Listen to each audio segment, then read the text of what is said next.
Bonjour, aujourd'hui je souhaite vous parler de ce scandale que nous allons tous vivre ce lundi puisqu'une audition est prévue pour que le PDG de Pfizer, Albert Bourla, puisse répondre de toutes nos questions.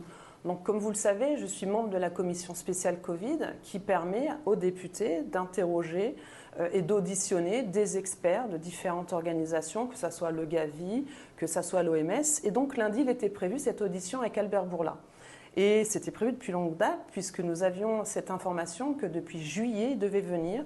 Et nous avions donc cette opportunité de poser des questions, que ce soit les SMS, que ce soit les contrats d'achat, pourquoi autant de doses, que ce soit aussi sur les effets secondaires, puisqu'aujourd'hui, beaucoup de rapports relatent qu'il y a des effets secondaires graves et très graves.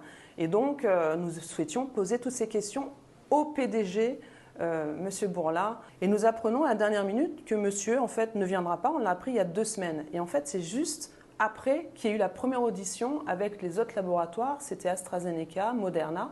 Effectivement, nous sommes là pour poser des questions, peut-être qui fâchent, mais c'est notre travail de poser des questions autour de ces sujets qui sont très importants et ça fait partie d'un principe de transparence pour aussi nos concitoyens avoir confiance à la Commission et confiance au vaccin qu'on veut leur injecter. Donc voilà, c'est un scandale. Donc nous allons faire une petite opération avec mes collègues. Voilà, Pfizer CEO, donc où est le dirigeant, pourquoi il n'est pas là et où est la transparence. Donc on va faire une petite opération aussi de communication, un communiqué, des visuels pour dénoncer ce scandale. C'est, je rappelle, le contrat le plus important que Mme van der Leyen a souscrit. Je rappelle que c'est 2,4 milliards de doses pour un montant approximatif, parce que les doses à l'unité, c'est entre 15 € et 20 €, ce qui fait à peu près 36 milliards d'euros. Donc on exige qu'ils viennent, donc on s'est organisé avec les autres députés pour qu'ils puissent poser des questions différentes, mais on exige qu'ils viennent.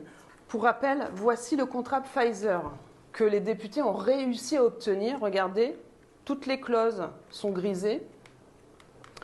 Toutes les clauses importantes, je dirais, le prix d'achat, la clause de responsabilité, donc voilà à quoi nous sommes réduits. Donc c'est ça le contrat d'achat et c'est pour ça qu'on voulait souhaiter poser toutes ces questions.